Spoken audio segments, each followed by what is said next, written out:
Hello, this is Dr. Paul Cottrell, and I am recording this on June 21st. We're going to go over the negotiations that are happening in Switzerland, what the probability of a potential agreement might take place, and how that might affect the oil markets tomorrow. But before we do that, please help support the work that I do. You can donate on my website. You can donate through Stripe, PayPal, or buy me a coffee. You can also be a paid member to my Patreon channel or my Substack channel. I have great products that I offer on my website that will help to slow down the aging process. This is something that I've curated over the years and with my experience have developed a system that helps to slow down the aging process. It's very simple. It's about boosting up your energy levels, bringing down inflammation, and soaking up free radicals. But when you do this synergistically with certain types of supplements, you get this added benefit, and it'll help you to slow down the aging process and help to slow down the metallization of your genome. So you're keeping a youthful epigenetics. It's a very simple idea, but most people don't do it. And unfortunately, this is part of the reason why people age faster than they should be.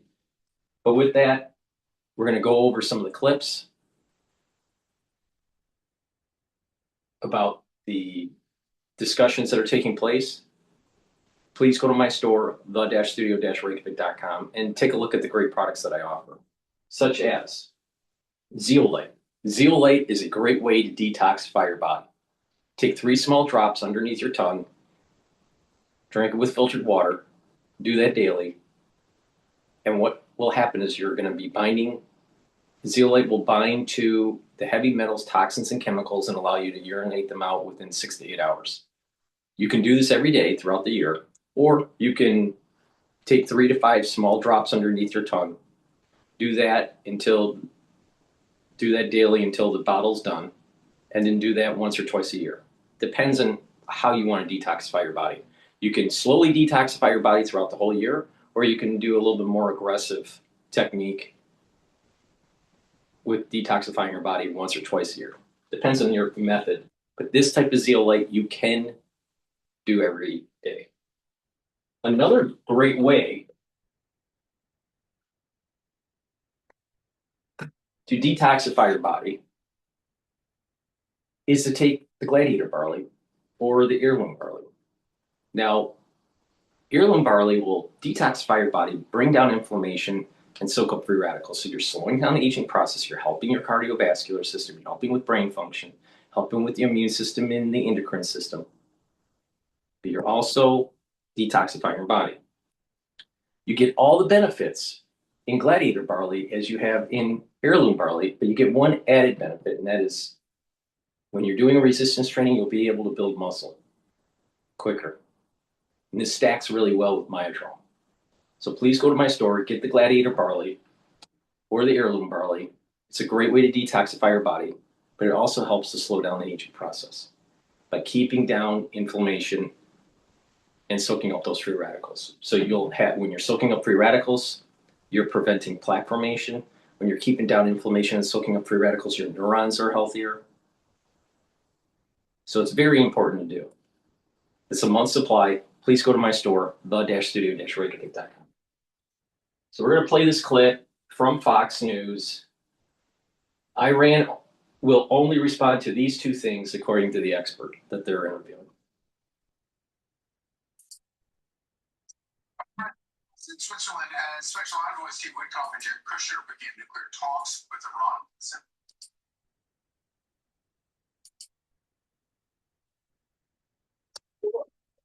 A couple days of talk, they can talk in the right way. There's a lot to discuss, but we're going to go through it all. I think we're quickly making progress on the nuclear issue, make progress on the Lebanon fire issue. These things that we're going to be focused on. Meanwhile, President Trump is threatening tolls in the Strait of Hormuz if Iran fails to reach a final deal, saying, quote, there will be no tolls in the Hormuz Strait for 60 days during the ceasefire period. And there will be no tolls after the 60-day period has expired unless they are imposed by and for the United States of America. should the deal not be completed. Here to discuss is former diplomat and retired U.S. Army Colonel Joel Rayburn, a senior fellow at the Hudson Institute Center for Peace and Security in the Middle East. Thank you so much for joining us this morning. So obviously this comes at the end of months of fighting, but at the beginning of these negotiations.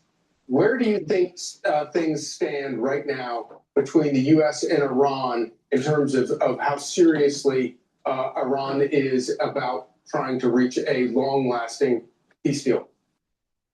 Yeah, Charlie, well, it looks to me like the Iranian regime has a couple of objectives here that don't really match up with U.S. objectives. I think their first objective in these negotiations is to try to buy time, to try to kick the can down the road as much as possible. That's their number one negotiating tactic. If you recall, they strung the Obama administration into 2 years of talks on the nuclear issue back from 2013 to 2015. I think they're going to try to do the same thing with President Trump, which means that the only way to curtail that and keep them on track is he's got to maintain the credible use of the threat of force and economic pressure. Those are the only two things that they respond to. I think beyond that, Charlie, the number one thing that they're looking for is to try to keep Hezbollah alive, because the people who call the shots in Tehran right now, the Revolutionary Guards, for them, I think this war has become about preserving Hezbollah as an ideological model and as an instrument to use against Israel in the future. How do you think President Trump has done so far in terms of using force and economic sanctions to bring Iran to the table? And how do you think what will that look like going forward, either during the 60-day period or after the 60-day period?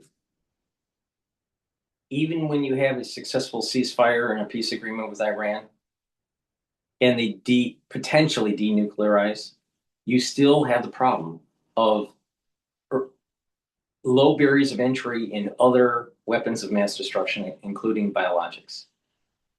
This is the reason why the IRGC and the theocratic regime had to be completely destroyed. If you look in history, it's only absolute total victory in unconditional surrender that leads to lasting peace. Ceasefires, armistice, just kick the can down the road. Now that could go down the road 50 years, but it's not real peace. And eventually it will flare up again. Well, he's done very well with the credible threat of force. I don't think the Iranians would be in Geneva today if the president had not returned to force in those airstrikes about 10 days ago. I think they had gotten to that point and they somehow believed they were out of trouble and that he wasn't going to go back to the use of force. So it was really important. What it was is that Trump basically said, we're going to take the oil, we're going to take the natural gas, we're going to take Karg Island, and then all of a sudden the UAE starts getting involved to do a quick diplomacy talk. The GCC, they don't want the United States to have control of the Strait of Hormuz, nor the control of Iranians' oil, because it changes the whole dynamic for them. Now, geopolitically, it's actually better for us because it's a leverage point against China, especially if they try to go into Taiwan or try to close off the 9-dash line or the 9-10 line. But it was UAE that jumped in and said, we'll give you money, Iran, we'll help you to do reconstruction with this $300 billion? I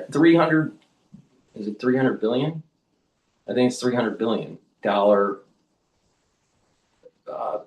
reconstruction package. But the UAE was worried that the United States was going to take over the oil fields of Iran.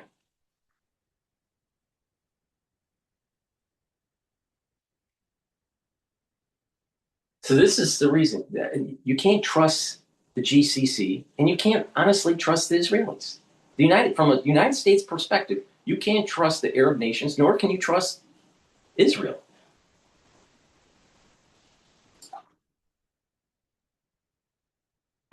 I think also, the administration, I think, has to do something similar with the economic sanctions enforcement that Secretary Bessent was leading, which was getting really tight. I mean, that's another difference between this instance in 2013 to 2015. The Obama administration just didn't have the same sanctions enforcement mechanism in place. So it's important to maintain both those things. Otherwise, the Iranians are just going to kick the can down the road. Yeah, and at the end of the day, it really is the big difference between the Obama deal and the Trump deal is Obama and Trump.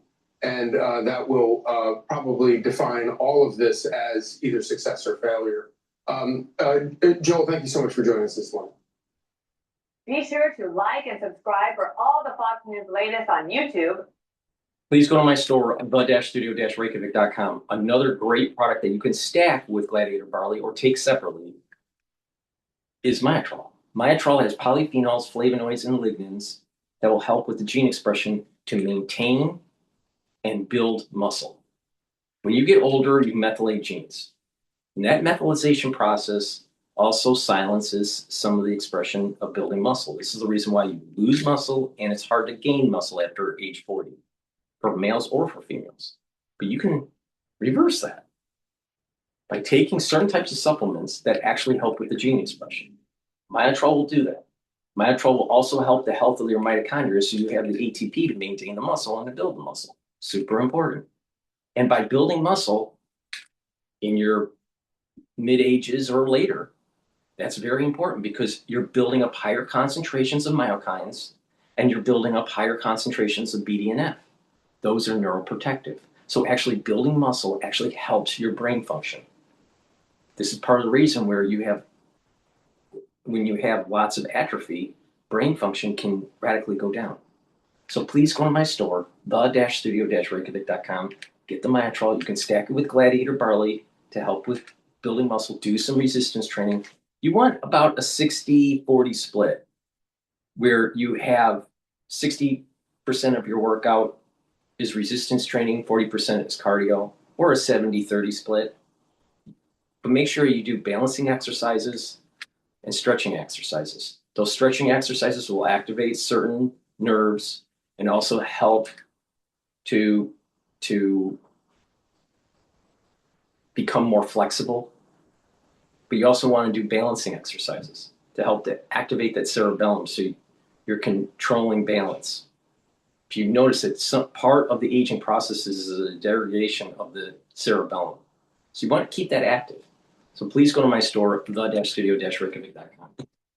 And another set that you can stack that helps the immune system and brain function, magnesium and zinc. Magnesium and zinc will help to boost up your immune system and help with brain function. Magnesium is super important. So make sure you take magnesium in your diet or in your supplementation. And vitamin C and magnesium. This helps with the skin, the immune system, and brain function. Get the max benefits, stack them together. In addition, vitamin C and magnesium will cross-link with the collagen that I have to help with the dermal layer if you drink the filtered water. So drink filtered water, take the vitamin C and magnesium, and take the collagen, and your dermal layer for your skin will improve. Stack this together. This will help with your immune system and your brain function. Please go to my store, the-studio-reykjavik.com. And as I've been saying, the crisis that we went through in 2020, many people are going to have early onset of dementia. You better start paying attention to me. I'm the most accurate person on this. There's nobody on the planet that's more accurate than I am on this subject matter. Please go to my store, the-studio-reykjavik.com.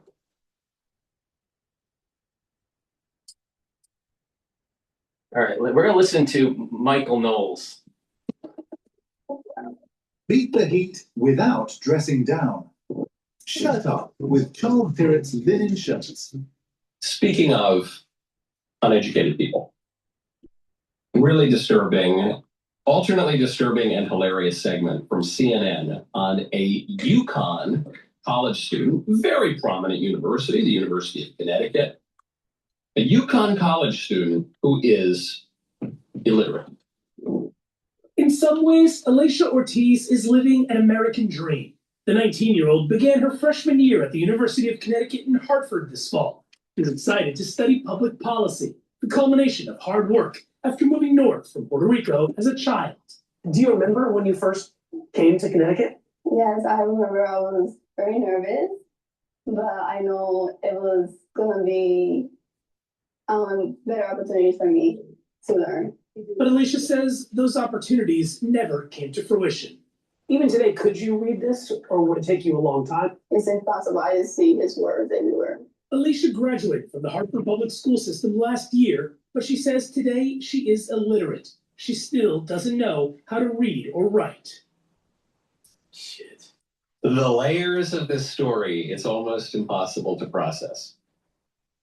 A girl not only graduated from high school, but is currently enrolled at a prominent college without being able to read or write. In reality, you should not be able to go to college if you are not seriously, uncommonly intelligent and inclined toward education. I know today we live in this time where we're told everyone has to go to college and you'll have a terrible life if you don't go to college. For the first, I don't know, 900 years of education, that is not how we thought about universities. The only people who went to college to receive a liberal arts education were people who were uncommonly intelligent, and that's just the thing you're kind of born with. And on top of that, uncommonly inclined toward education, toward the liberal arts, toward reading great books, toward abstract thinking about subjects that are not directly applicable. There are plenty of people who are super intelligent who are not inclined toward those things, who just want to go out and start a business, who just want to go out and learn a trade, who just want, which is fun. University was not for them. There are all sorts of things you can do with your life. That's what education was for. That's what higher education was for.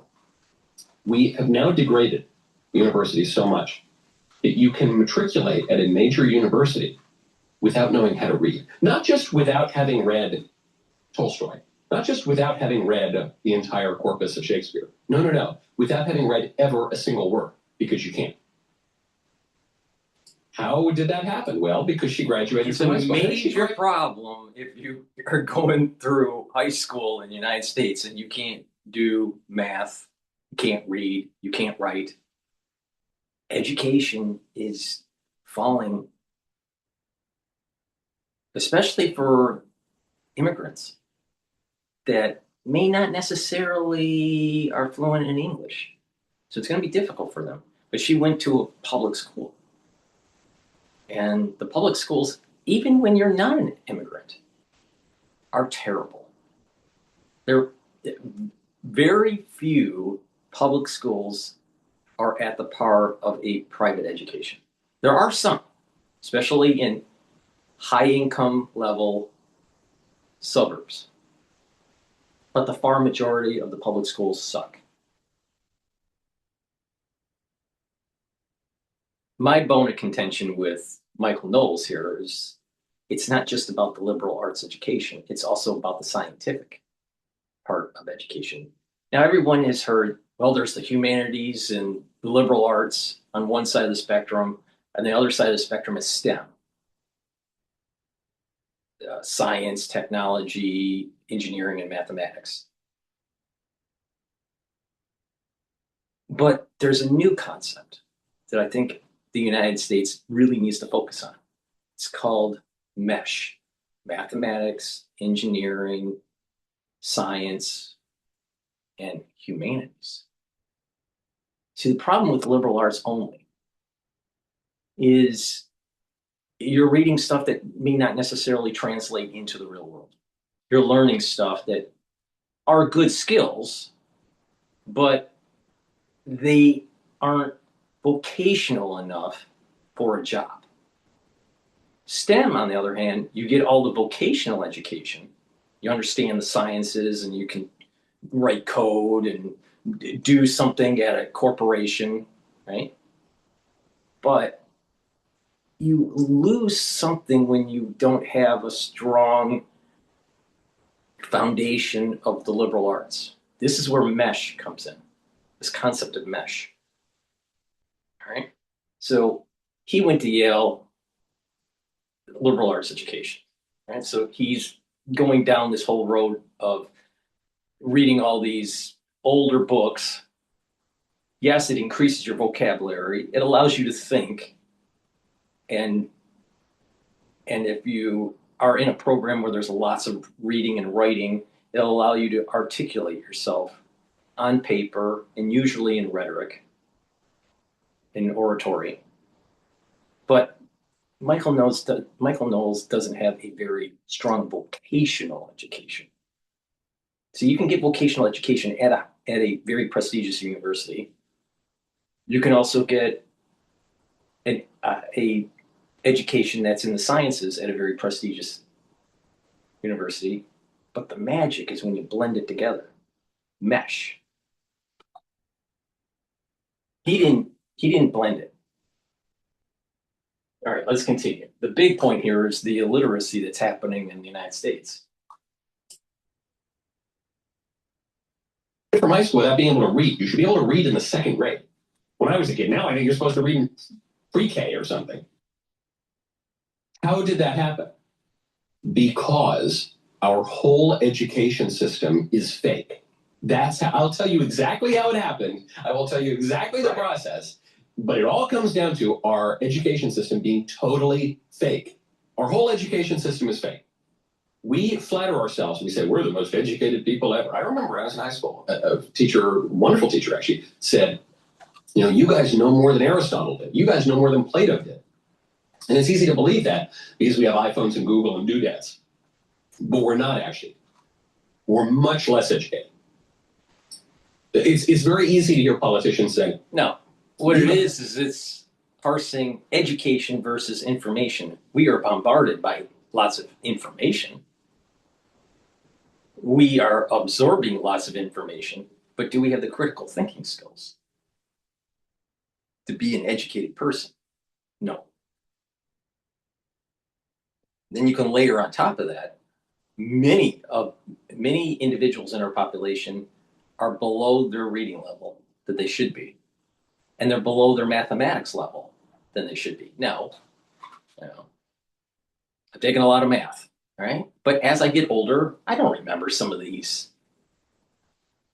more esoteric identities and multivariable calculus anymore. Why? Because I don't do it. I don't use it. But the thing here is that most of the population in the United States never even had that level of ability. Let alone an aging population that starts to lose some of those capabilities. So we have a more informed or more bombarded population with information. We're drowned in information. But do we know much? Well, you don't really know much unless you can use that information, manipulate that information, articulate the information in different modalities, and come up with new knowledge. That's where the problem comes in. We have a society that can't do that anymore. And it's going to get worse when AI does it for you.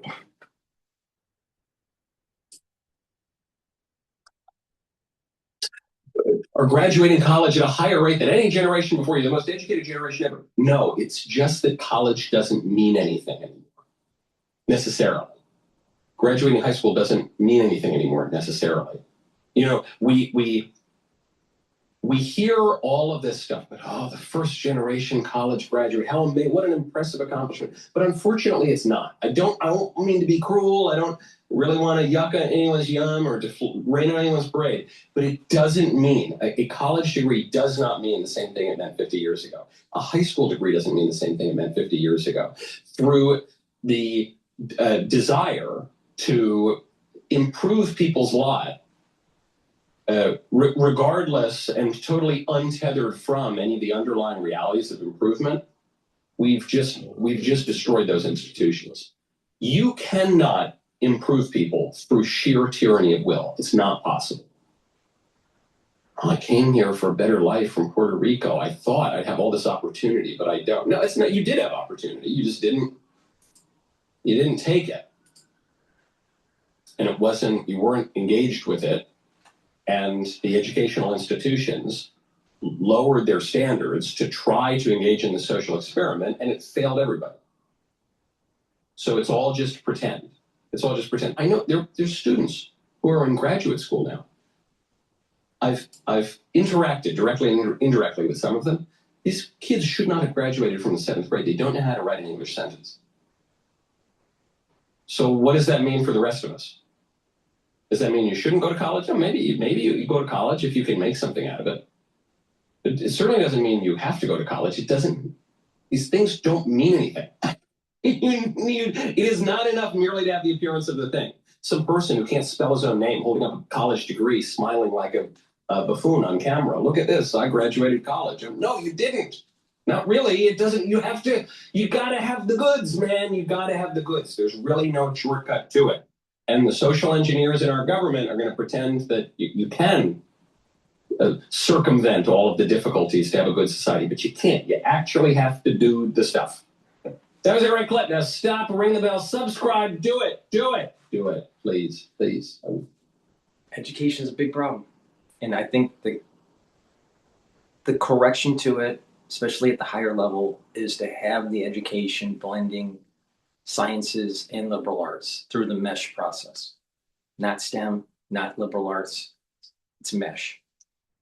Please go to my store, the-studio-reykjavik.com. Get the lignans. This will help with your immune system and your endocrine system. Help to bring down inflammation, soak up free radicals. Super important. And ashwagandha root, it helps to control your cortisol levels, helps to bring down those cortisol levels, and helps to control your blood glucose levels. And when you do this, you're boosting up your immune system, you're helping your endocrine system, you're helping your cardiovascular system and brain function. Super important. The magic is stacking these together. And you can also stack them with turmeric. And turmeric helps to bring down inflammation and help to soak up free radicals. When you do this regularly, you're going to notice that your body's in homeostasis and you are slowing down the aging process. So please go to my store, get the lignans, the ashwagandha root, and the turmeric. And probiotics, either in the powdered form or the veggie cap form. Probiotics will help to improve your gut biome, your skin will improve, your sleep patterns will improve, your memory will improve over time, your thinking and concentration will improve, just with a good gut biome.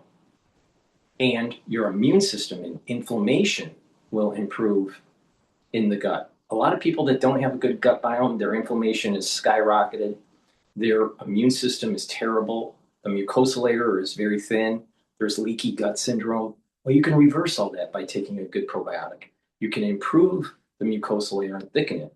Your IgA concentrations will improve, your immune system will improve, and leaky gut syndrome will diminish, and food allergies will diminish. A lot of people don't realize food allergies primarily are through a poor gut. So please go to my store, the-studio-reykjavik.com, get the probiotics. Make sure you use discount 5 to save some money. All caps, discount 5. Please go to my store, the-studio-reykjavik.com. Now we're going to go to Victor Davis Hanson. America's universities are in crisis. He published this 2 days ago. So this dovetails really well with what Michael Knowles is saying.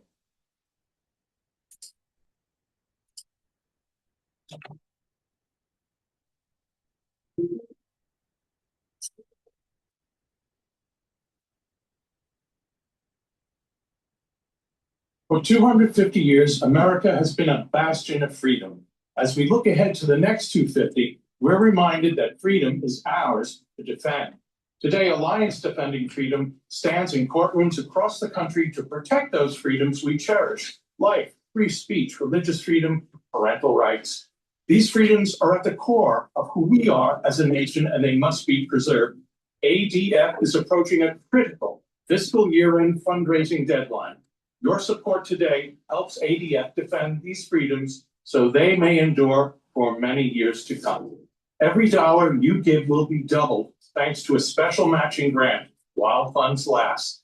Visit joinadf.com/Hanson or text Hanson to 83848 to give today. That's joinadf.com/Hansen or text Hansen to 83848. Hello, this is Victor Davis. YouTube Premium is ad-free YouTube and video downloads. So you can watch cooking shows as you eat airplane. Hello, this is Victor Davis Hansen. There's been a lot of news lately about the university's higher education in crisis. And the universities are now competing for students rather than students competing with each other to get into universities. Maybe the elite universities still, because of their brand name, although they've suffered a great deal on their admissions, reflect that, and their applications are down. They'll always make it 7 or 8 so-called top tier. But most four-year colleges and universities are in a bad strait. And why is that? First of all, it's demography. During the 1960s, the fertility rate reached in 1960 about 3.6 children per family. It's recovered a little bit the last 3 years, but it's 1.7. Now think about that. 3.6 to 1.7 for the fertility rate.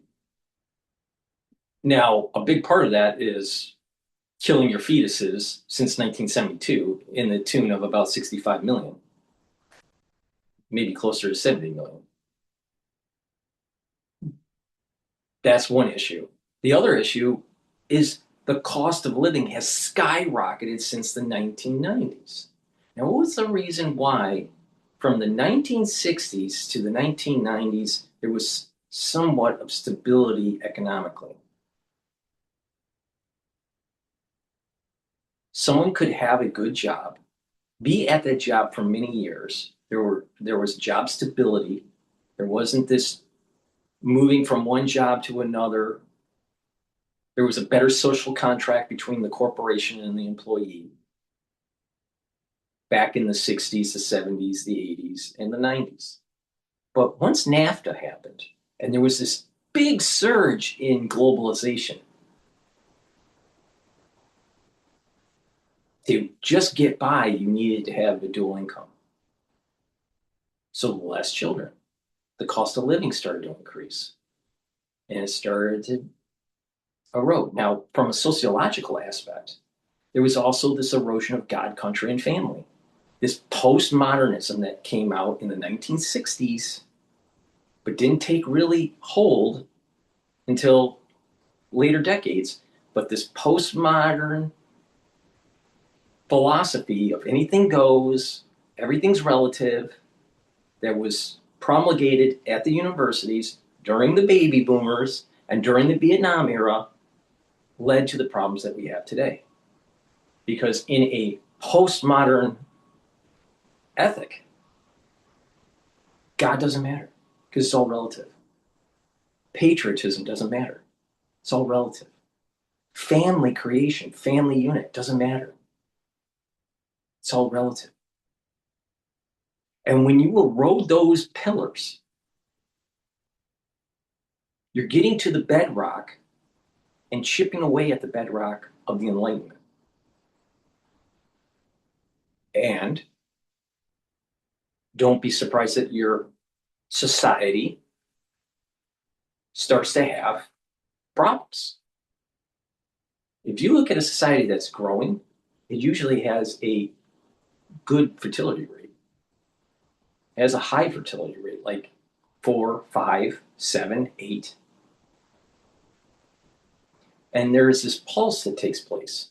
They're having all these children, and all of a sudden, there's a major expansion economically, especially when they get into their 20s and 30s, 40s.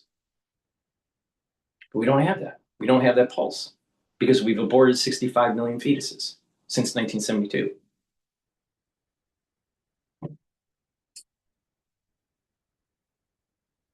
So the cohort of 17, 18-year-old, 19-year-olds is only about, it's less than half. Yep.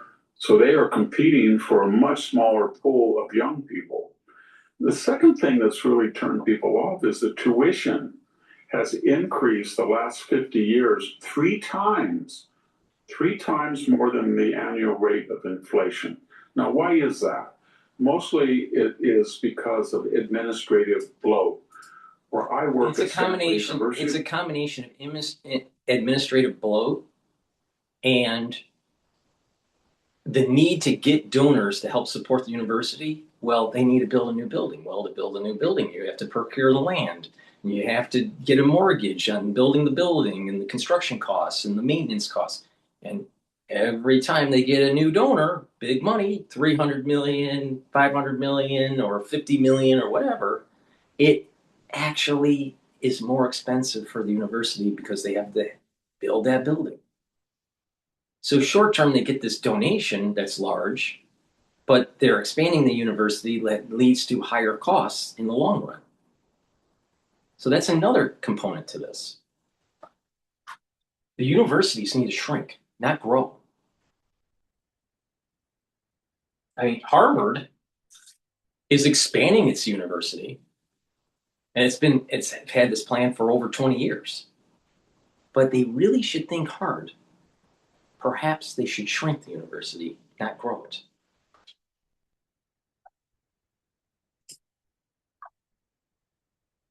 Wall Street Journal now recently suggested that if you count graduate and undergraduates at Stanford and you count administrators and their staff, there is roughly one administrator or staffer for every student.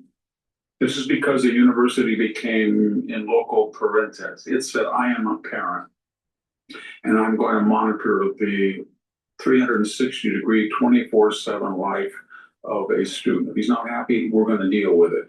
If somebody accuses you of sexual harassment, we're going to deal with everything. And we're going to try to also be political. Our job is not disinterested, inducted in education. It is to turn out left-wing people who can offer an antithesis to the family, nuclear family, the community. See, this is Victor Hansen is stating what I've been saying for 3 years. Almost 3 years, almost daily. All right? God, country, and family. But he phrases it differently. Family, community, religion. Because those are the pillars that are on the foundation of the Enlightenment.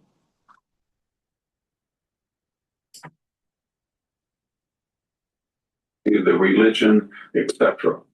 We believe society is biased with corporations and family and religion, and we're going to offer a antithesis. That turned off people, believe me.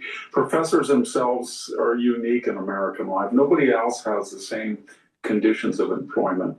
After 6 years, they get tenured. Outside the exclusive schools, it's almost automatic.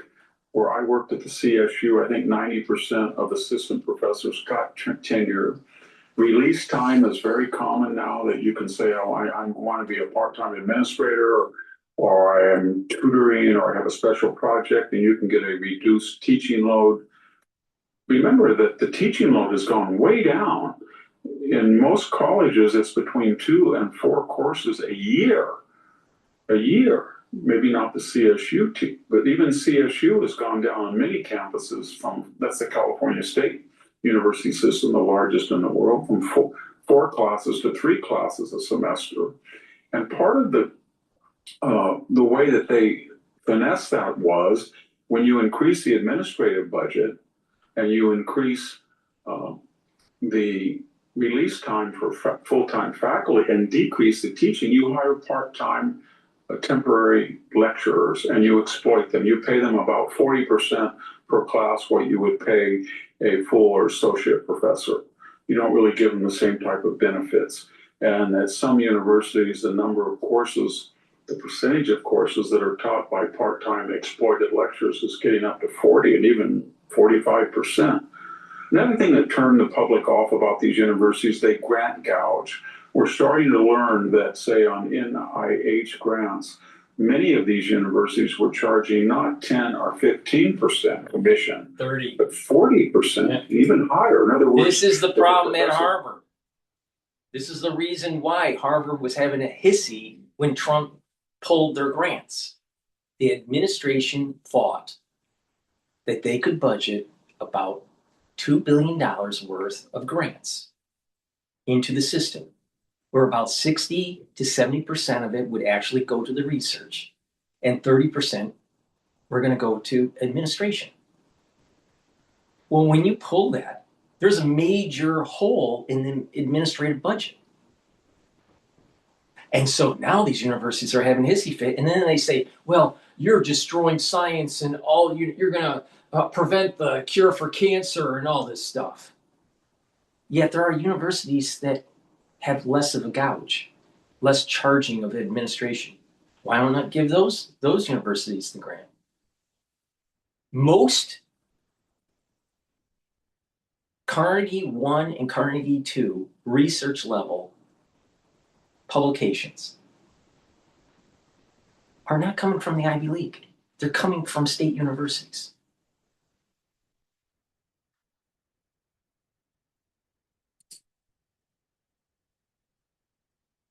$1 million grant from the federal government, a university would step in and say, well, you're using your office or your phone or your lab or something. We want 40% of it. And they use that because the whole system is financially unsound. Yep.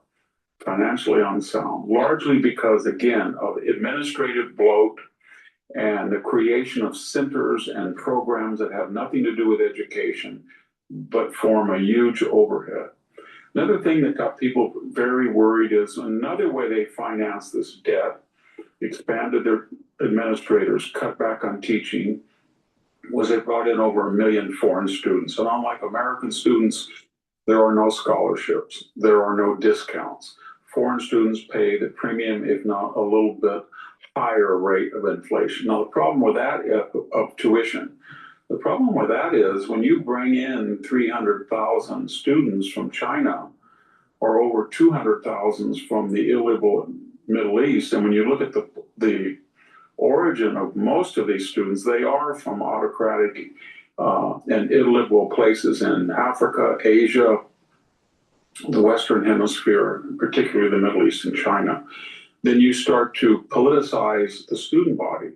And you can see what had happened after October 7th. We had enormous demonstrations, often led by foreign students, chanting from the river to the sea, Palestine will be free. That's essentially code for destroying the state of Israel.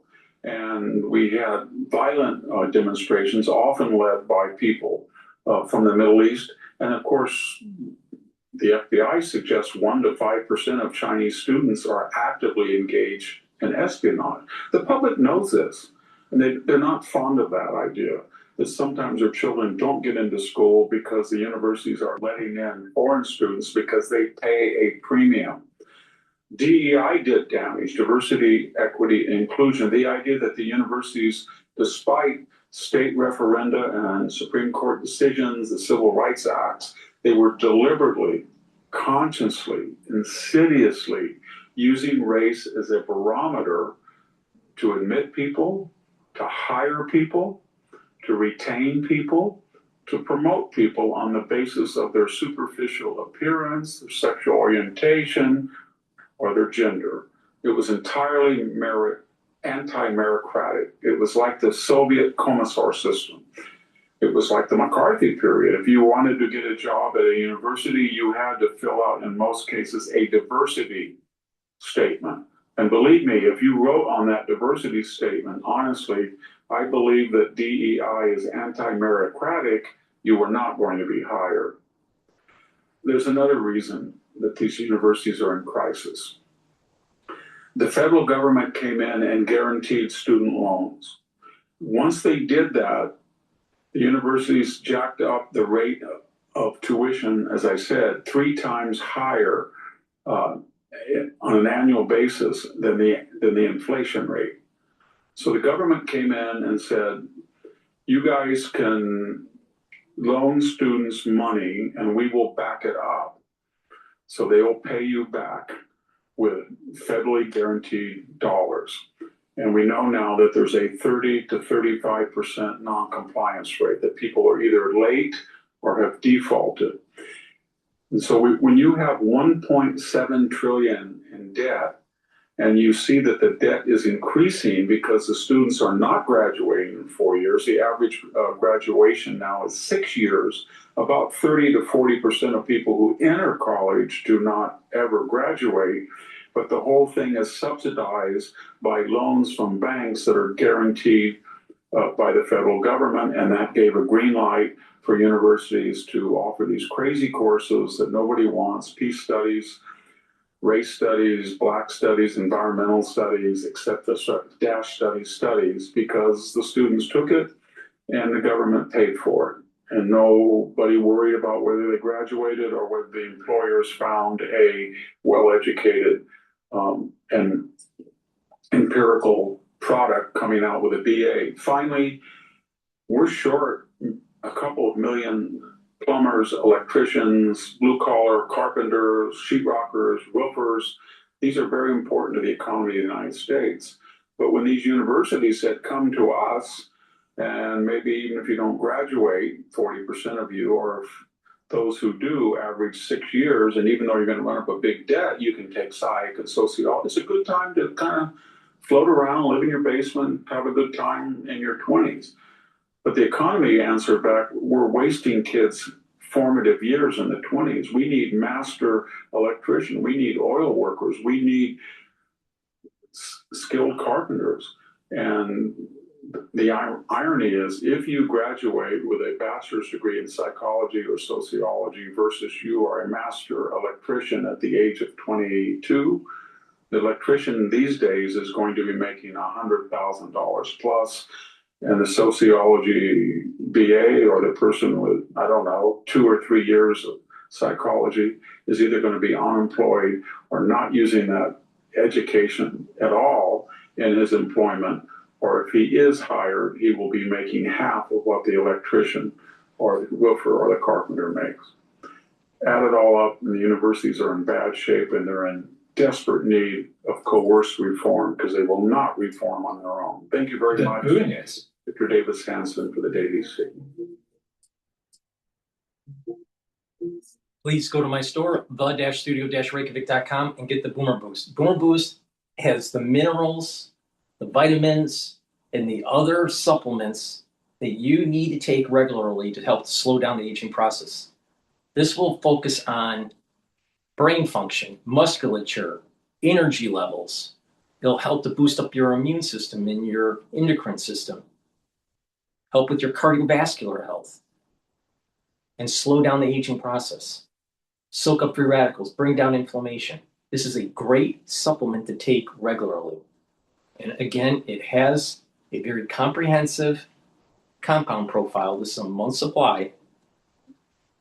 It's a powder. You mix it with soft foods, filtered water, a smoothie, milk.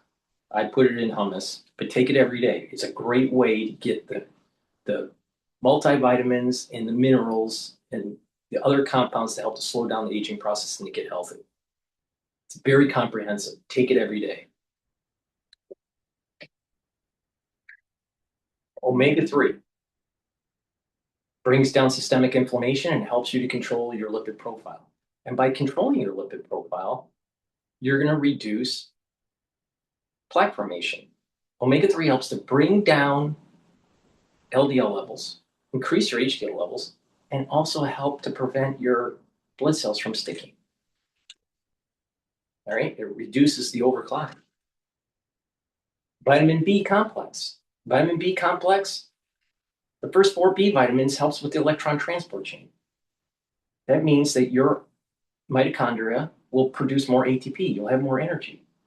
Vitamin B complex revs up your cellular metabolism. And vitamin B complex, through B12, helps to protect your neurons. If you're 40 years of age or older, make sure you take vitamin B complex. And Good Night Formula. Good Night Formula has tryptophan, melatonin, GABA, and passion flower. It allows you to get into the 3 to 5 cycles of REM sleep and deep sleep. That will help to detoxify your central nervous system, which is very important to make sure that you're getting rid of plaques and tau. It'll allow you to be well rested and consolidate memory. So your brain function will improve. And everyone knows that if you get proper sleep, you slow down the aging process. So please go to my store and get the Good Night Formula. And lastly, structural nano silver lozenges. You can get it in orange splash and vitamin C and Manuka honey. These are perfect for the allergy season, the cold season, even when you're cleaning the house, or you're in the yard, or you're in the garage cleaning, or the basement. Take them. What it'll do is help them neutralize. If you're starting to get a sore throat, make sure you take them right away. Please go to my store, the-studio-reykjavik.com. Get the Manuka honey or the orange splash structural nano silver lozenges. Please go to my store, the-studio-reykjavik.com. Now we're gonna go over the Times News. They're interviewing Andrew Ross Sorkin. He wrote Too Big to Fail and the 1929 Crash. I have not read the 1929 Crash book from Sorkin. I have read Too Big to Fail, which talks about the Lehman crash. He's warning that we're getting close to a pre-crash bubble.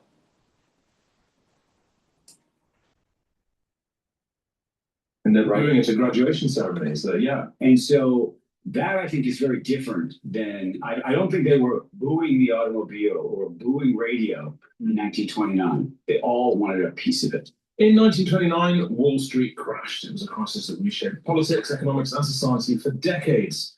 Nearly a century later, as investors pour trillions into artificial intelligence and the world grapples with war, debt, and political instability, other lessons from 1929 that we are still ignoring. Well, Andrew Ross Sorkin is a financial columnist for the New York Times, co-anchor of CNBC's Squawk Box, and co-creator of TV's Billions.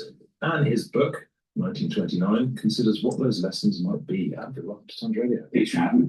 Good to have you here. Look, in the years before the crash, that crash, people were optimistic, they were confident, and they were convinced that a new era was arriving. How similar is the excitement today around AI? Feels kind of similar, doesn't it? Yeah. I mean, back in the 20s, it was the automobile, it was radio. I mean, there was a company called RCA, which was the NVIDIA of its time. And people were so excited about what they thought the future was going to bring them. And I think it's very similar in a way, from a technological standpoint, to what we all think may happen to the world with AI.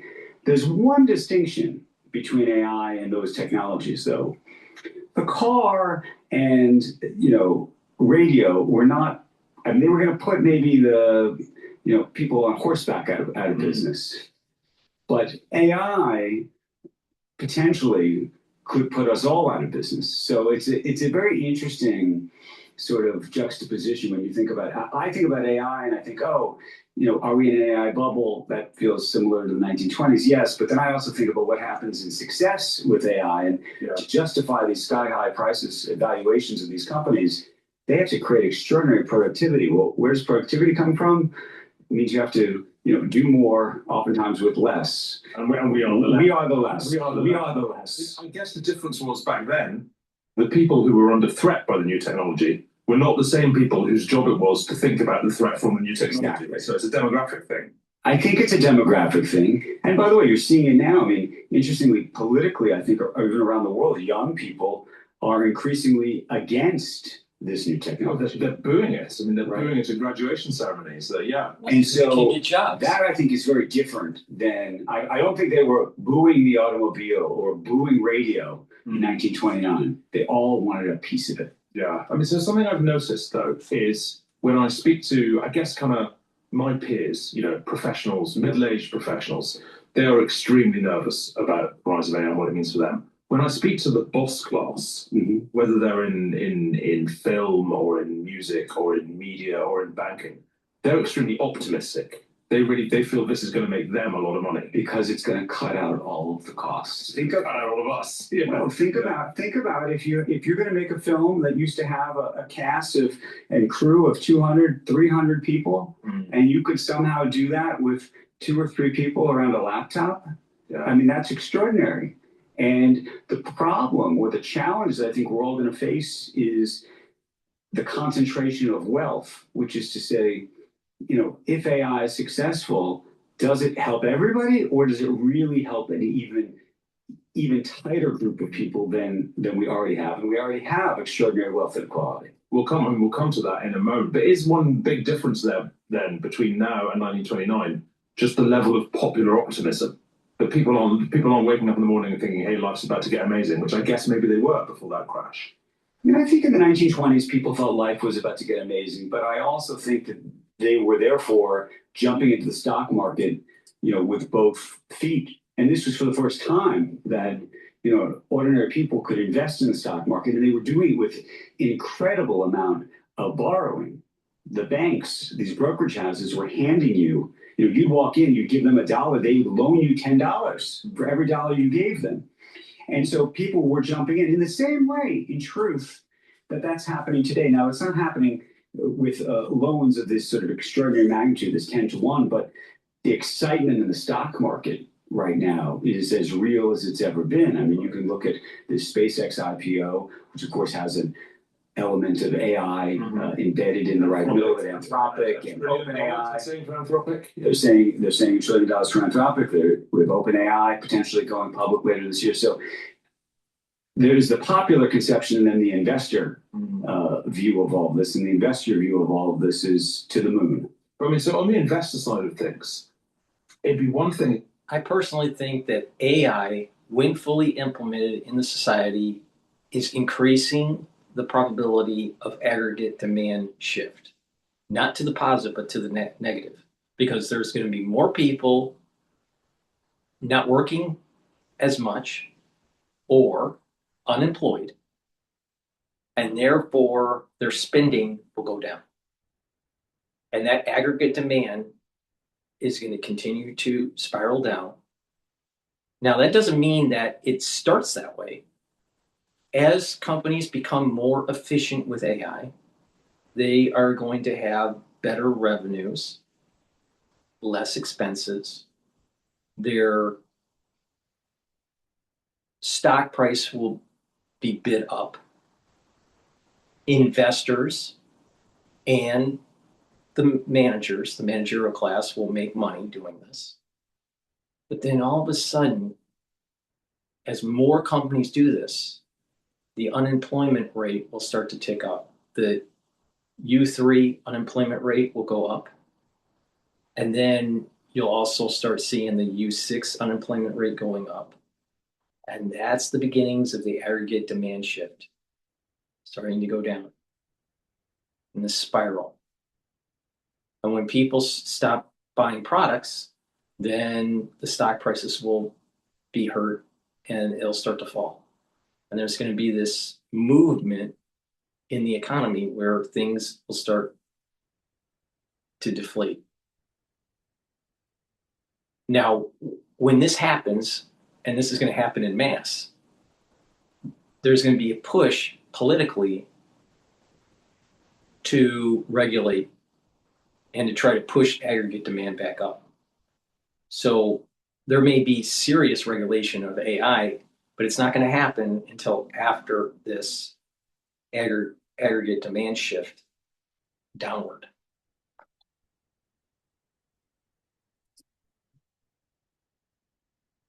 It was just, if it was amorphous investing, if it's investing in the share price and the share price is going up, you're also worried about the amount of money actually going into real stuff, into chips, into data centers, into infrastructure. What worries you there?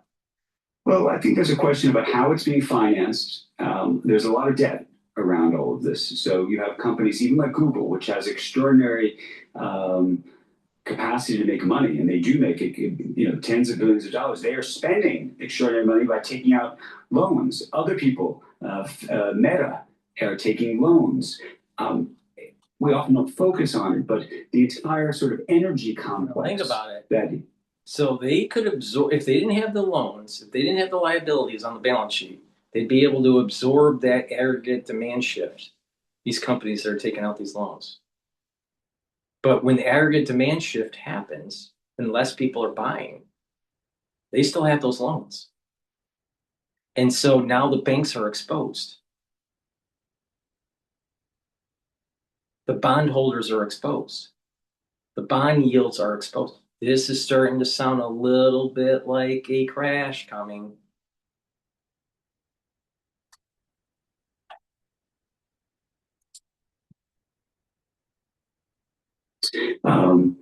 Powering these data centers, there's a huge amount of debt around that. The construction companies, the real estate companies. So I think what we have to watch for more than anything is debt. Debt is the thing that is it is the match that lights the fire of every financial crisis. It's not just the promise of a new technology. It is how it's being financed, how transparent or not that ultimately is. And right now, by the way, I think we're lacking that full disclosure, that full transparency. So those are the things that I worry about. How much do you worry about the next new technology? All the stuff that billions upon billions are being spent on now are. Before we continue, please go to my store, the-studio-reykjavik.com. Get the cleanse or the Max 35 or Max 14. Take a teaspoon a day every day, swish in your mouth, gargle about 20 seconds and swallow it. What this will do is improve your oral cavity, your oral pharynx, help the health of your epithelial lining, and maintain a mucosal barrier and boost up your innate immune system. Take it every day to help slow down the aging process and to neutralize. Very important during the allergy season, but also in the cold season. But do this every day. I've been doing this for over 6 years, teaspoon a day, every day. Please go to my store, the-studio-reykjavik.com. And I also have structural nail silver toothpaste. This toothpaste doesn't have any fluoride, no fluoride in the toothpaste. It's made with structural nail silver to help to whiten your teeth, freshen your breath, reduce inflammation, help the health of your gum line, and neutralize. And that's super important, especially during the cold season. But use this every day. Get a few tubes of this for your household. It's a very high quality toothpaste. Use it every day. Please go to my store, the-studio-reykjavik.com, and make sure you use discount 5. In a year, obsolete. I mean, you look at, for example, you look at what I forget the name, what the Chinese AI seem to be doing with a fraction of the resources of like DeepSeek. Yes. DeepSeek, precisely. How worried are you about suddenly, you've got all these companies, they're investing so much money into all this infrastructure, and oh look, this infrastructure is obsolete. So I'm not so convinced that the infrastructure is going to be obsolete so quickly. I do think there will be, and we should hope for, a great technological breakthrough that makes all of this that much more efficient so that you don't need more and more and more data centers. There should be some kind of limit at some point to this, or at least a slowing of this. Otherwise, the capital expenditures will just continue apace, and the economics of this really won't make any sense. But I do think the large language models will get more efficient. I imagine some of the chips may get significantly more efficient. But then again, you think about a SpaceX, and part of the entire vision of that company is this idea they're going to put data centers in space, and that there'll be a need to put data centers in space. Maybe we won't have that need. Maybe all the processing power will be done on this phone that I'm holding right here. So look, I mean, I can understand there'll be people who are thinking, sure, I'm worried about AI. Sure, I'm worried about my job ceasing to exist, about whatever happens there. And I suppose nebulously, I'm worried about whatever happens with those stock market guys and whatever they're doing. If we're really worried about a bursting bubble, effectively, is what we're talking about, how does that affect the little guy? Why should the little guy be concerned about massive that? unemployment? I never like to call the little guy. Talking to me, I am the little guy. Okay. Yeah. And I'm a little guy too in this regard. But I think the larger implication is that any time we have a financial crisis, it ultimately results in what's called a contraction of credit. Means that banks stop making loans. It means that the cost of the loans you do have goes even higher. So if you have a credit card... Now I'm worried. I'm talking about my mortgage. Yeah. I'm talking about your mortgage. I'm talking about your credit card payments and the interest that they're going to charge you on those things. If there is a real contraction in the economy, if in fact the banks and some of these what are called private credit funds get burned on these AI investments, it means they're going to be less likely to lend to other people. Less lending typically means fewer jobs. It means higher rates. It means a harder opportunity to get that mortgage. Those are the real implications, and that's why it has a demonstrable impact on the entire economy, whether you have anything to do with AI or not. Cheery. So look, when it comes to finance itself, the other sort of, I guess, the other revolution that's going on is the cryptocurrency revolution. Yes.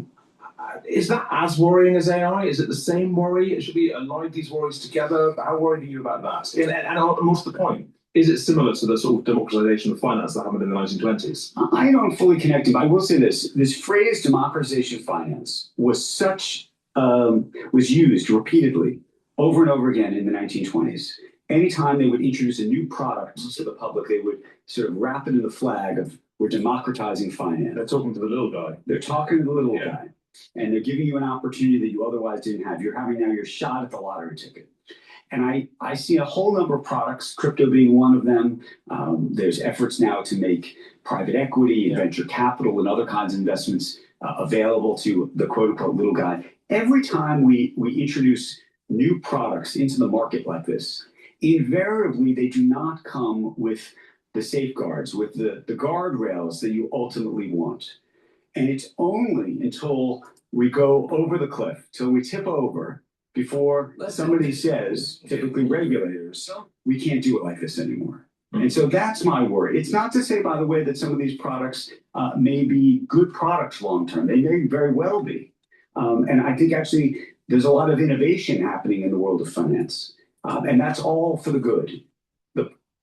Minsky wrote a book about, this is the economist Minsky, there are other Minskys out there, but the economist Minsky wrote a book about financial engineering and financial products that are exotic at first. There's a big rush into them. There's over leveraging, not fully understanding some of the negative externalities of that financial engineered product, and then a bust.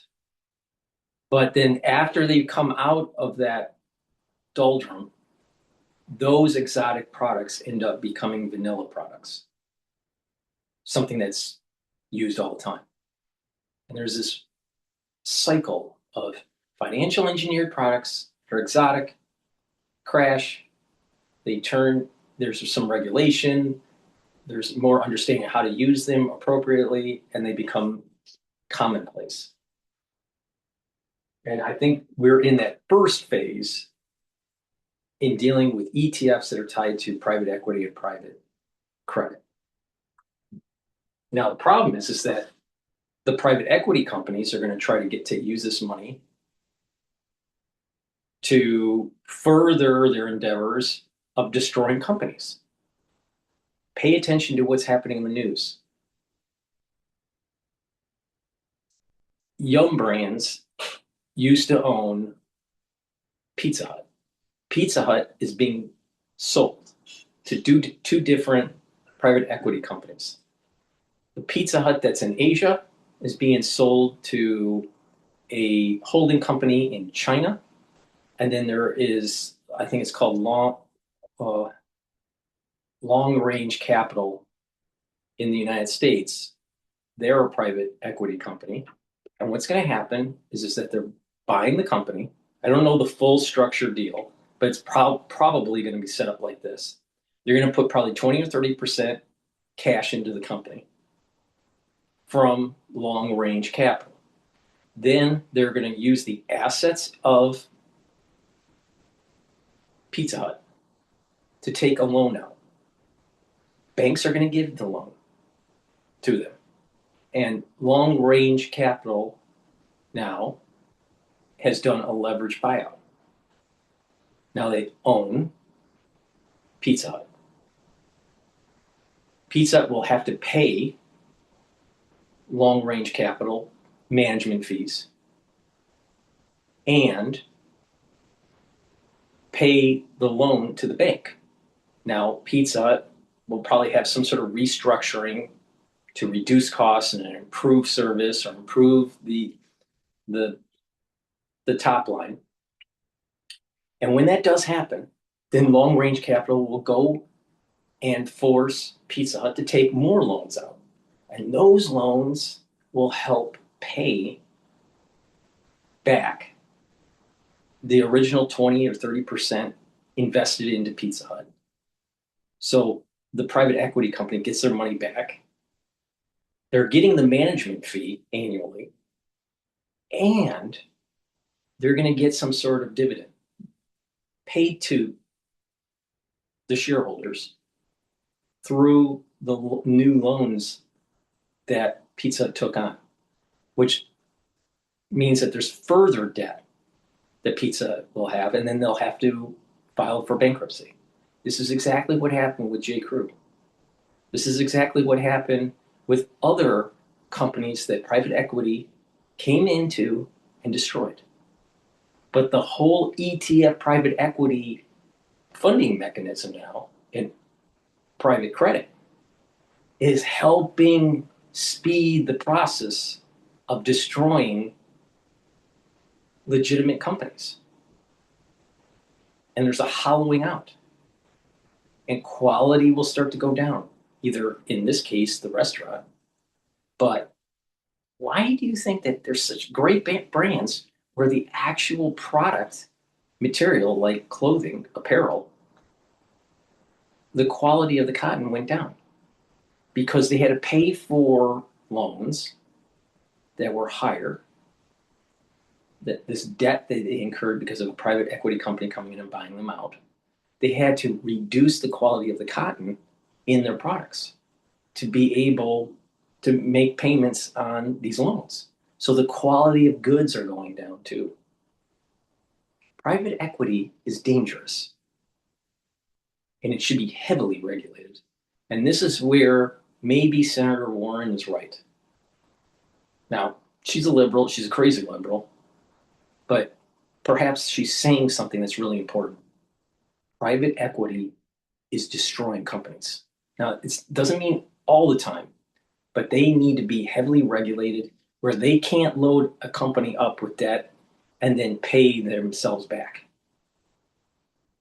through that loan, get their money back and a dividend payment. That needs to be regulated.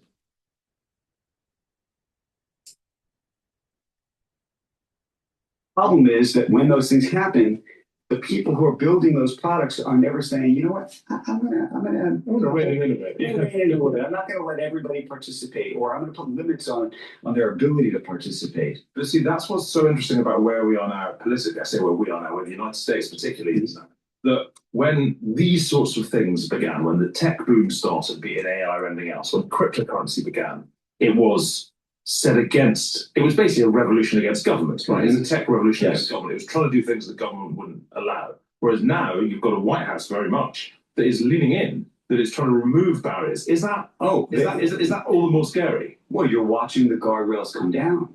I mean, you can see it with your own eyes. It's happening every day. The regulators are genuinely leaning into all of this. And so that is worrisome.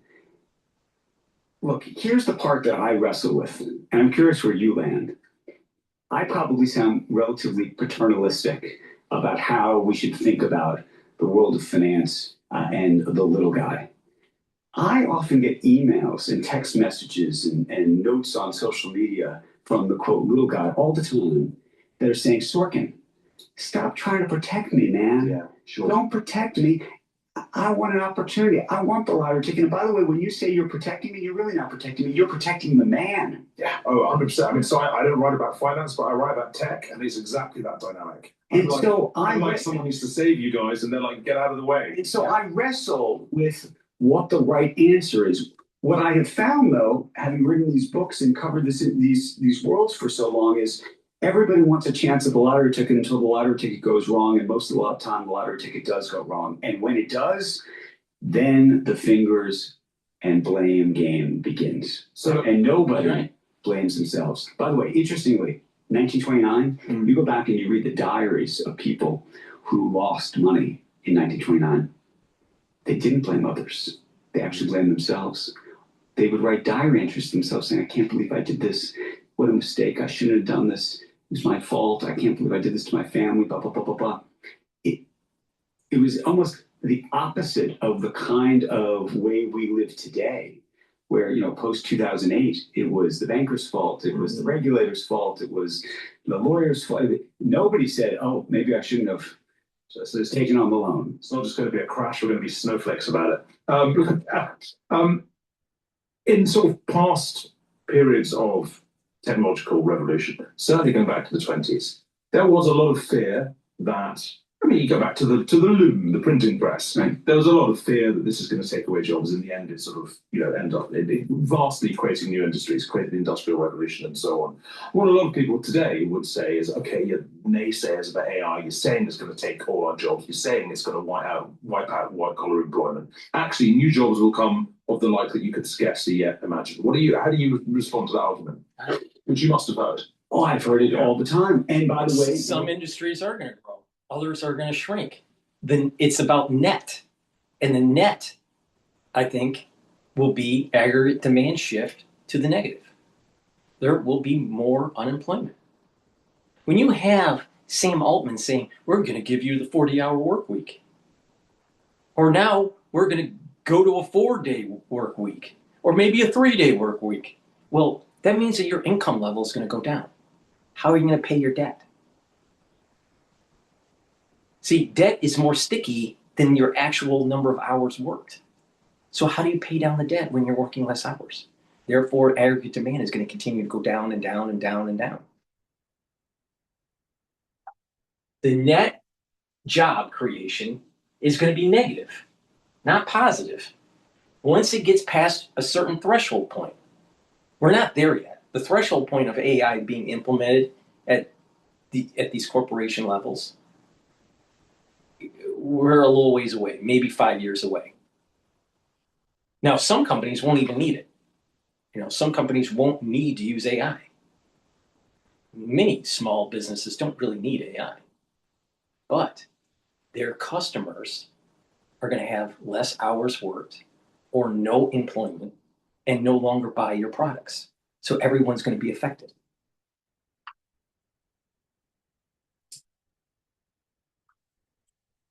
It may ultimately be right, but I have to imagine there's going to be a transition period at a minimum. And the idea, you know, right now we're talking about AI in the form of you know, a chat bot that I can talk to on a phone or a computer. We haven't really talked about what humanoid robots could do. And, you know, if they're controlled by AI. So there's a lot of things that you start to say to yourself, wow, you'd have to create a lot of jobs. So wait, yeah, exactly. All these jobs, every job can be eliminated. Once you get to humanoid robots and agentic AI implemented at the corporate level, just about every job out there can be eliminated. So there's going to need to be social regulation on this.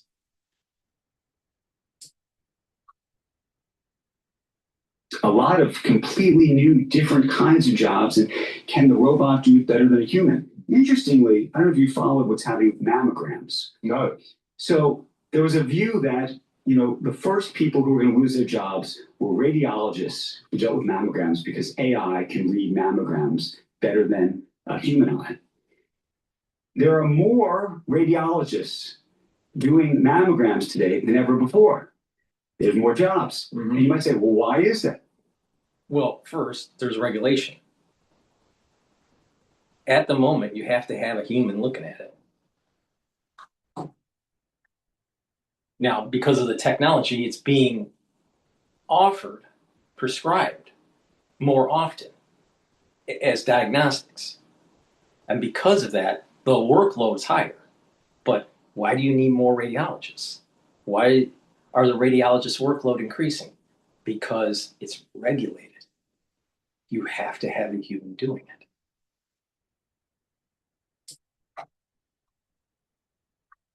Well, what's happened? The price of mammograms has come down so tremendously that more women happily are getting mammograms, and they still need people to communicate with patients about what the result of the mammogram is. Mm-hmm. So again, maybe we'll find out that there really are more jobs. the price is going down. It's being offered more often, but there's the regulation. The radiologist has to, well, there's two types of radiologists. You have the radiologist that's actually running the machine, and you have the radiologist that's reading the actual scan. Now, in some clinics, it's the same person. In other clinics, it may be divided up, especially if they have a large organization. So you have to have a human looking at it to sign off on it. And you have to have someone running the machine. Now, the machine could be run by a humanoid. You could train a robot to do what they do. All right, so it's not a foregone conclusion that you're going to need a radiologist to run the machine. Now, there's a regulation that states that you have to have someone reading it. I don't believe there's a regulation of who actually runs the machine has to be a human. But there might be, because it might have to be you have to go through a certification and, you know, a medical certification. So it's possible that a human has to run the machine too. But that's because of a regulatory framework. But you take away that regulatory framework, and the AI could read the material, sign off on the material, not have a human involved, have a humanoid run the machine, and no human is involved. And then your physician is taking that. Your radiologist doesn't talk to you. It's your general physician who actually wrote the order to have you go to radiology. So your general physician is going to describe to you what the results are and come up with some sort of treatment plan if something needs to happen. Most of this is screening anyway, so there's nothing to worry about. So that's good. But the thing is that AI is so good at looking at results that it can actually put it in layman terms, and an email could be sent to you to describe what the results were. And the physician doesn't need to do anything. So all the technology is there where you don't need the physician to tell you about it. You technically don't need a human to run the radiology machine, the CT or PET or whatever machine. You can have a humanoid actually running the radiology equipment. And technically, the AI can read the scan without the human being. But all of this is maintained in terms of employment, human employment, because of a regulatory framework, regulation. So if it's good for the physicians to have a regulatory framework, then it sure as hell should be good for a regulatory framework for the white-collar worker in offices. If not, then everyone should have the same level. You either have regulatory framework to protect your jobs or no regulatory framework to protect no one's job.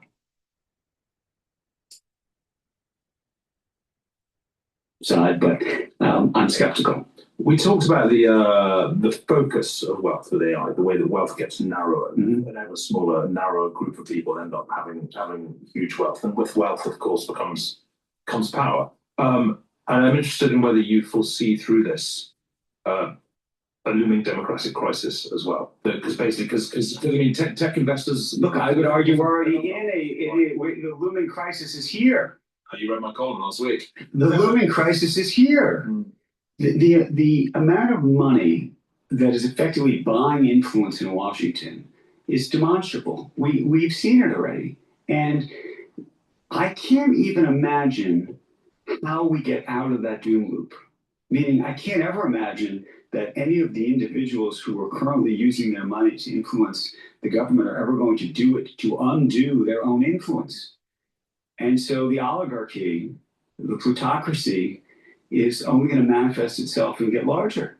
And what is that going to do ultimately to politics and the polarization? Well, I mean, do you foresee I don't know, like revolutionary feeling because of that. I mean, well, there are people like Ray Dalio, who's a famed investor who believes that we are on the cusp of, if not already at this moment of sort of civil unrest that's going to turn into some kind of civil war. I can't speak to that. I don't know, but I do think that the polarization is likely to get worse, not better.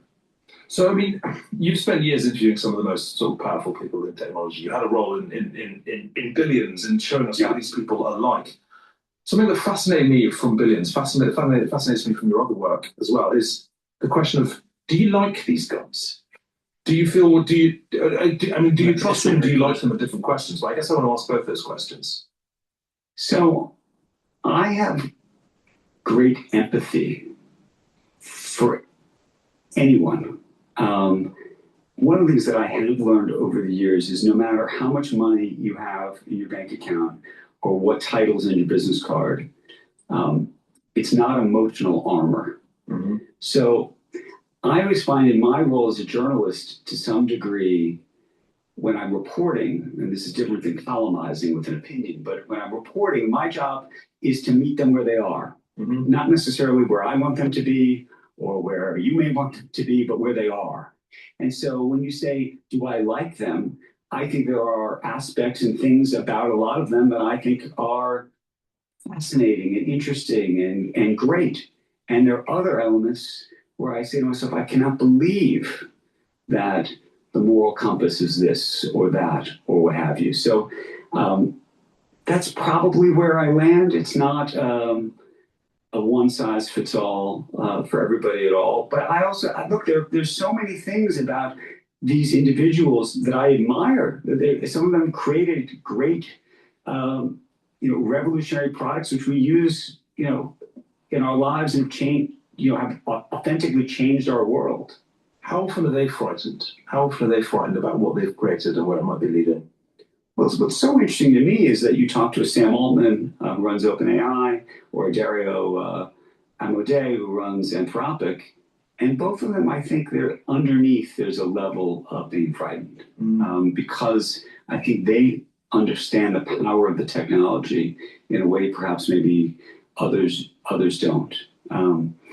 I don't think that most of the other individuals that I have covered over the years are frightened of what they've created. I don't think, I just interviewed Jeff Bezos a couple weeks ago. I don't think that Jeff Bezos is frightened of what Amazon has done. I think he thinks that Amazon has, and I think it's true and authentic, has changed the world in so many different ways. I think for the better for a lot of it, but obviously it's cost workers and stores, and it changed the way we shop. I don't know what he thinks about. I don't think he would think that Blue Origin is dangerous per se to humankind. No, but he might think the collapse of the high street is dangerous to humankind. He might think the collapse of physical shopping, right, the replacement of humans in his warehouses by robots. Look, I actually think that Jeff Bezos does have a deep appreciation for sort of the issues that all of this creates. I don't know if he has an answer to it, and I think that he does think that it's better, the opportunity for you to be able to shop on your phone and get it this afternoon, and to be able to get it into places and be able to get products or even sell products from places that you could never do that 10 years ago. That's a better world today than it is before. But I think he's very cognizant of what the costs are on the other end. Look, finally then, and I'm aware no one can really answer this question, but you can probably answer it better than most. What does the world look like in 10 years' time? What has this done to our politics? What has this done to our money? What has this done to our lives? Are we having this conversation, or is one robot chatting to another one? No, we're going to be having this conversation. We may be lamenting what's happening. I think that the inequality piece, unless rectified through some kind of real shifts in government policy, are going to be real. I think we're going to be having a big conversation of what that transition looks like in terms of what AI is doing to jobs and where the future of jobs really lies. I think that actually it may come for some white-collar jobs before it comes for certain blue-collar jobs. And I think we're going to have a bigger conversation about wealth and taxes, and what inequality is. And I think the bigger issue is going to be the dignity of work ultimately. I get great satisfaction from working. I have a family, I love my kids, I love my wife, but I really enjoy working. I do. And I think a lot of people in their own way, depending on, some people may not love their job as much as I do, but I think if we lose that, that is the thing that could change the conversation we'll be having a decade from now. Andrew Russell, thank you very much indeed. Thank you for having me. I personally think that the aggregate demand is going to shift. It's going to get worse. People are going to be scared, and there will be revolution. Please go to my store, the-studio-reykjavik.com. Get the vitamin D3. Vitamin D3 is a gene expression cofactor. Your cells need vitamin D3 to help to express genes. Super important to take. Vitamin D3 also helps the cardiovascular health.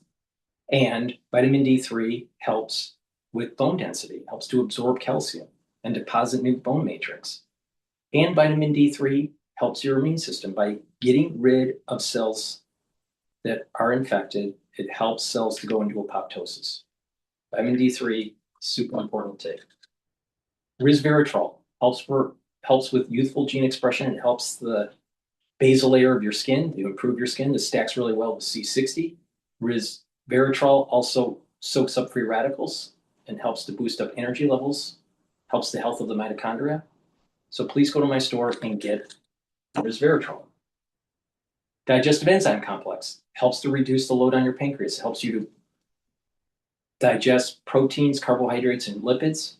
And digestive enzyme complex has bromelain, which helps to break up clots. Super important.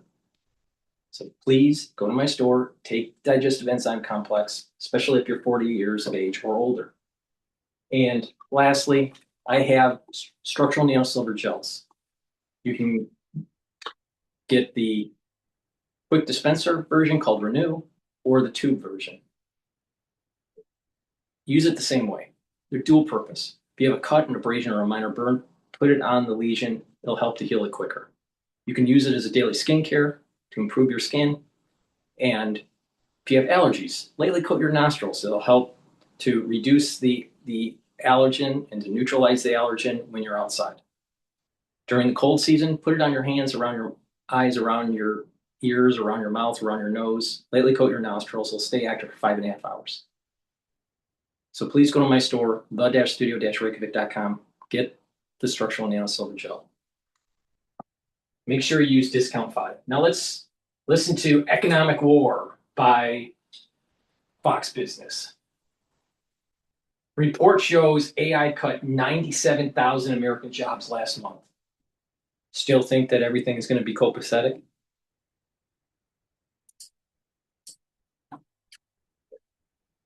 The AI infrastructure build out, one of the largest capital spending booms we've ever seen. The biggest technology companies in America are expected to spend up to $750 billion this year alone on the AI build out. But of course, there are new concerns over whether everyday workers will be keeping their jobs or losing their jobs to AI, as AI employment is on the rise. A new ADP study finds just 22% of workers believe their jobs are safe from automation.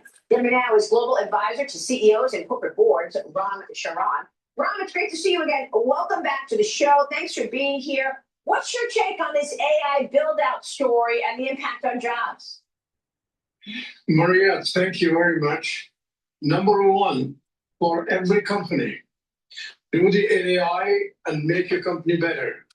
You're going to lose some jobs now. If you don't do, you will lose more jobs. It's a reality. Confront it. Learn how to do it. Some 80% people in the companies still don't know how to do that. The ones I am doing is that have it led by the CEO, confront the reality, define exactly what has to be done, because it is going to be a vehicle to create growth that is profitable and capital efficient. We have to compete globally. There's no choice. Don't do it. You will pay the penalty. More jobs will be lost, and you will be left behind permanently. Yeah. Well, look, there's pushback by some because it's, not in my backyard, right? People don't want data centers in their backyard. And, it's not just the fear around jobs, but it's also the fear around what that's going to mean for their electricity, what's it going to mean for their neighborhood. Amazon founder Jeff Bezos sounding the alarm on AI's impact to the jobs market. He thinks it will create a shortage of labor rather than a replacement of human labor. We've got one report showing that more than 97,000 American job cuts last month were because of AI, Ram. So you're saying companies have to figure out how to capitalize on AI and not run from it. And I'm saying if you don't, you will have to do it more in the future because the company won't be around. Now start right away to train people for the new needs of the AI-driven actions to be taken. We will always have a service business. We will always have manufacturing of products. Where you need a lot of AI, we're going to need people with higher skills. Start the program now. Don't depend on the government, but do talk to your state governments. It will create jobs. Go to work and start fretting. Yeah. Ram, I want to get back to something that you told us the last time you were with us, and we were talking about President Trump's agenda, and that agenda includes getting corporate America to understand these are all national security issues. You've got to build it here. We cannot rely on China for our prescription drugs and Taiwan for our advanced semiconductors. You advised the president to get some kind of a manufacturing czar, supply chain czar. Where are you on this issue? And tell us what you're hearing from corporate executives today in terms of what they're worried about, Rob. Yeah. So, Maria, number one, I would love to have the president develop a unit called Manufacturing and Technology Unit. It has to be staffed by the operating people, not by the economists. It will require coordination with Japan, with Germany, with South Korea, Australia, and Israel. Without that, we cannot get the hyperscale to compete with China. It's imperative sooner we do it. I must inform you, Barbara Hampton, who is reporting to Secretary Bessent about the rare earth materials. What a quick progress. A stroke of genius by the secretary. It's moving. We have a clear example. Replicate, replicate, replicate. She is the former CEO of Siemens. More is going to be here. The president has linkages now with Intel and others. Let's formalize it. Let's create it as durability for the future. And let's go forward. Yeah. Well, Barbara Hampton has been on this program many times. Talking about what she's doing in terms of her Texas facility, and certainly she is on the leading edge of getting that critical minerals business going. Yeah, Maria, we have many more available who would love to do this. We got to really scale it up, publicize it. The problem President Trump has that the White House is terrible in showing what is happening. Communications to the public are zero in the area of what's happening. So I like to suggest that he change it. Go ahead. I like to suggest the president change the White House communication machine altogether. And it has to be public knowing every single day what is China doing in the international trade. It's available. It's so easy to do. Use Fox, use other channels so people have a trustworthy daily report. What's happening in the whole economic area. Because every CEO must come to terms with the mindset that we are in an economic war. They don't have it yet. And it was going to come with daily information. It's a very important point that you make, Ram, and I know that you're hearing this also from CEOs that you talk to. But President Trump is like a walking communications unit himself. He takes calls from reporters. He's constantly talking with reporters. So he's quite transparent, regardless of what's going on in the communications unit. But Ram, what specifically are you hearing from CEOs today in terms of their worries? What are they thinking about? Obviously, AI is up there, but you give us the list. Yeah, number one, many of them are really not aware of what's happening. They love the stock market. Number two, 30 industries that are affected badly, they are scared, totally scared. Number three, those who are not yet being affected, they are ignorant. what's going to be happening and what's happening right now, because the hidden costs are going up. Disruption by the President Xi, the tariffs and Trump factors, supply chain interruptions, and choke points in transportation. And they are concerned about the hidden costs, like these costs are going off the insurance and all that. So there is a fear there, and they have to have a mindset that this is reality. How do we find profitable growth that is capital efficient? So they don't have a war room. They got to create a war room, daily scanning what's coming out. Today you can do that through ChatGPT and so on, but it has to be the operating people, not the economists. Okay. Ron, we love getting your take on all of this. We know you're in touch with.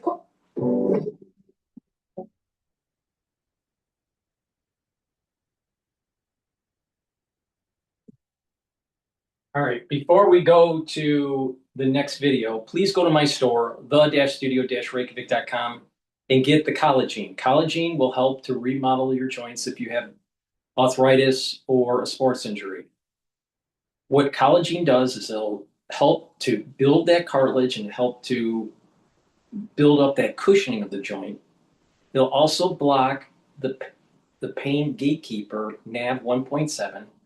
It will reduce inflammation by blocking EP4, and it will help to reduce the erosion of the joint by blocking MMP3 and MMP13.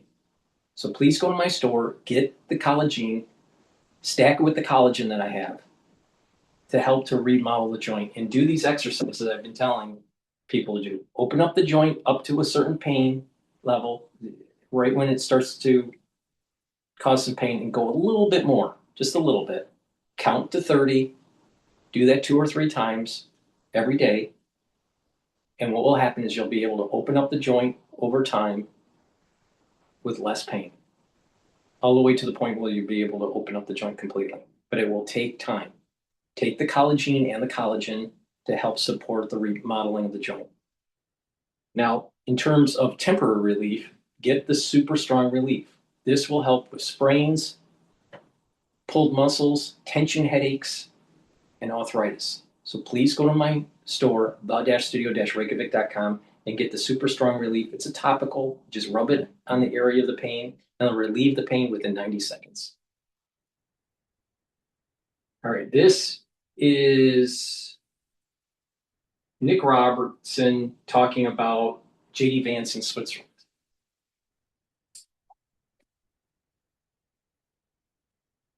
J.D. Vance said they want to get to the major sticking points, and I think this is going to be a real test of whether they can begin to work through that 14-point memorandum of understanding taking place behind high security up in the mountains in that hotel, burning stock over my shoulder there.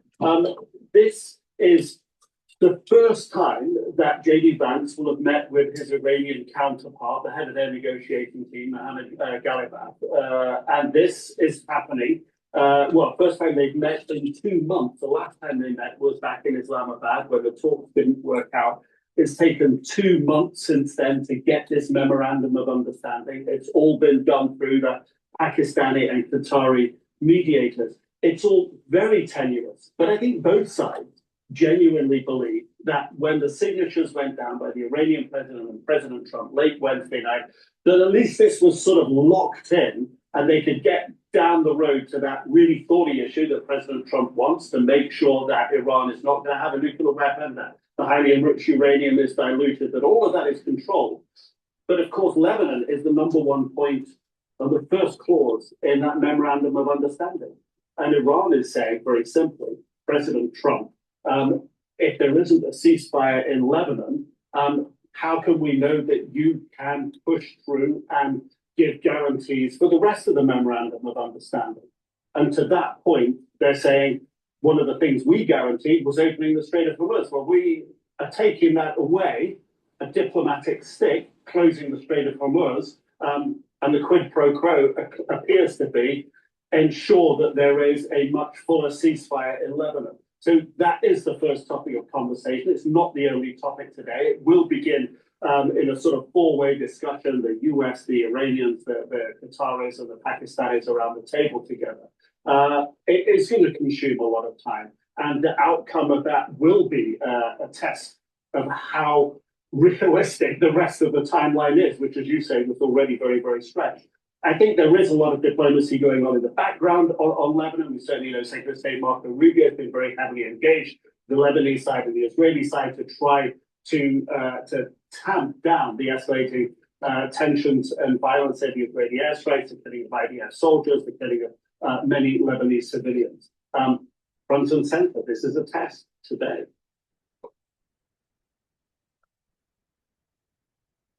All right. It's a hard There's about stopping 50, moment. there's about a 50-50 chance that oil will go up above $80 a barrel for WTI Monday, maybe even Sunday night when oil markets start to open up. The reason why I say this is that it's heavily predicated not so much on the negotiations that are happening in Switzerland, but will the strait be open or closed? If the strait is closed and there's no oil flowing through, then the energy markets will bid the future price up. Now, normally, natural gas trades inversely with oil. Not all the time, but 70% of the time, right? So if oil, WTI goes up, I suspect that natural gas will actually go down. Now, there's 50% chance that oil will trade down to about 73, as long as oil is flowing through the strait. And when that happens, most likely natural gas will bid up a little bit more. But it's getting a little rich for natural gas and it needs to come back down. Last I looked, I believe it was trading at around 3.2. I believe the close was on Thursday. Because energy markets were not trading on Friday because of the holiday. Natural gas is trading at just below 3.2. It was 3.198. So beware, it all is predicated on will oil flow through the strait? We don't know. I give it a 50-50 chance. Please go to my store, the-studio-reykjavik.com, and get the C60. C60, you can get it in a 2 ounce, a 4 ounce, or an 8 ounce configuration. It is cheaper per ounce to get the higher ounce configuration. You can get it in avocado oil, extra virgin olive oil, and MCT coconut oil. Take a teaspoon a day every day. This will help to soak up free radicals. It's about 1,000 times stronger than vitamin C. Take a teaspoon a day, preferably on an empty stomach in the morning. Take a teaspoon every day. You'll notice that after your workout, you're recovering quicker. You're going to have more energy. The reason being is you're soaking up free radicals, reducing inflammation at the cellular level and at the tissue level. And by improving the health of the mitochondria, your energy levels will go up because your ATP is higher. And at the vascular level, you're soaking up those free radicals and reducing the concentration of oxidized LDL, so you're reducing plaque formation. And at the neuron level, you are reducing stress, reducing inflammation, you're soaking up free radicals, you have more ATP, you have healthier mitochondria, you have more neurotransmitters.